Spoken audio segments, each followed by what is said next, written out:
And then we're not gonna expand the denominator and hope for something. Instead, we're gonna note that the quadratic x squared minus 2x plus 10 is actually quite nice, because we can write this as follows: x minus 1 squared plus 3 squared. Now this is amazing because whenever we have the integral in the form of 1 over x squared plus a squared, we need to substitute a is equal. If we substitute x is equal to a tan theta, it simplifies beautifully. So we'll just do that. We'll substitute x minus 1 is equal to 3 tan theta. Or we have dx is equal to 3 secant squared theta d theta.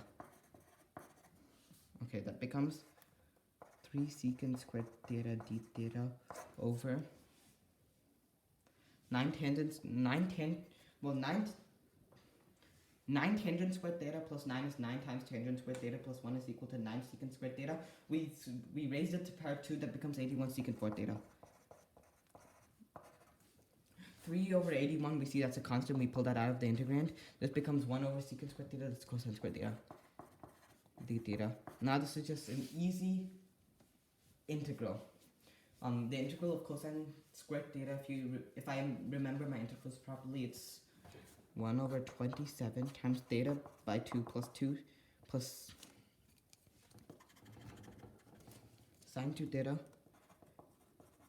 over 4, and then obviously a plus c, but we're not done yet, so we're not going to include it just now. What can we do now? Well, tan inverse of something. So we just want theta by itself, so let's actually just make this 154 theta plus sine 2 theta over 2. All we just was pull out of 1/2. Now what can we do is, we don't want our answer in terms of theta. Theta is just a variable we substitute it in for ease of calculation. We want it in terms of our x's, so we relate this to x minus 1 is equal to 3 tan theta. So tangent of theta is equal to x minus 1 over 3, so theta is equal to tan inverse x minus 1 over 3 plus sine 2 theta over 2. Now sine 2 theta over 2, how can we relate that to tangents? Well, we can just do sine 2 theta. Oh, what's this? Should I erase? I'm going to erase that for you.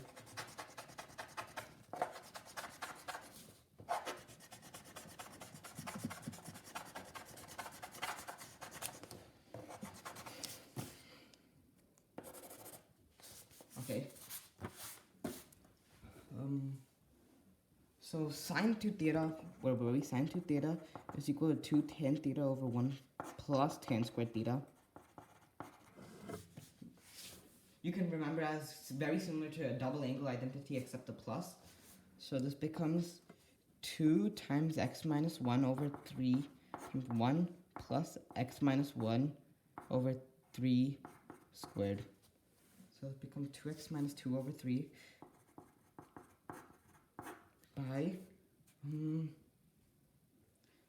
1 plus x squared minus 2x plus 1 over 9. This becomes x squared minus 2x plus 10 over 9.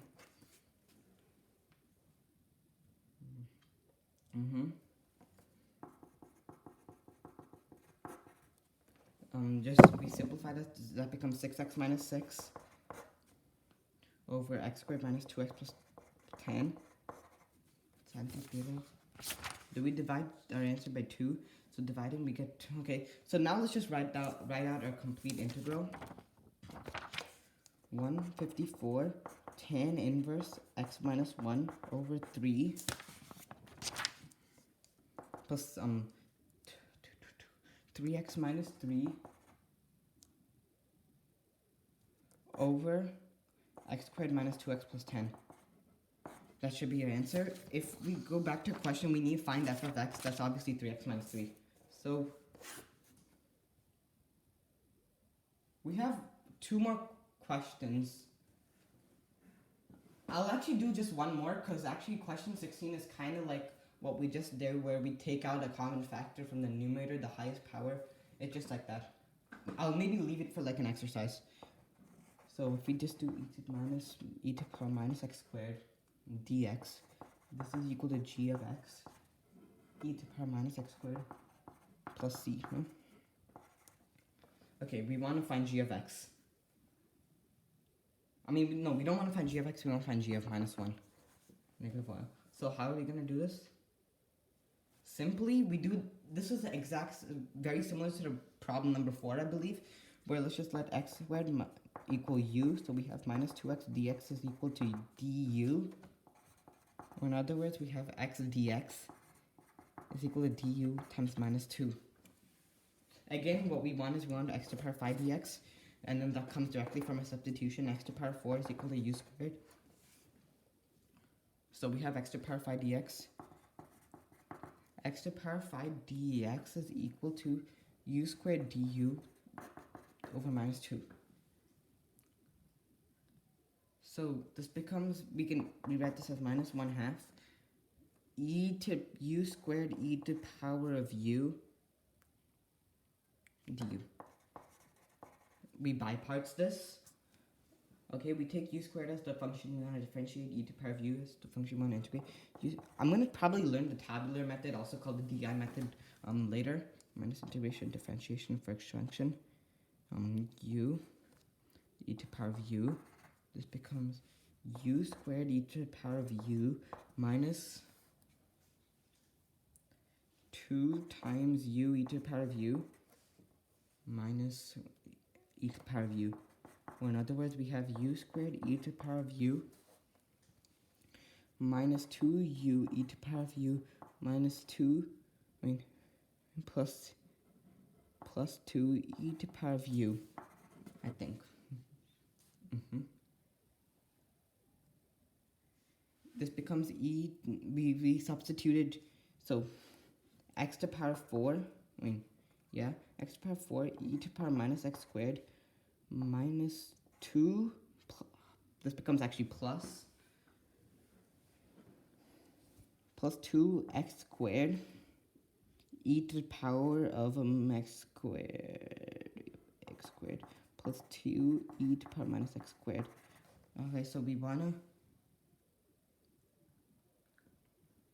simplify to something like this. So we just factor out e to the power minus x squared, x to the power 4 plus 2x squared plus 2 plus c. We want to evaluate, this is our function, we want to evaluate g of minus 1, that's 1 plus 2 plus 2, that becomes 5, right? Yep, 5.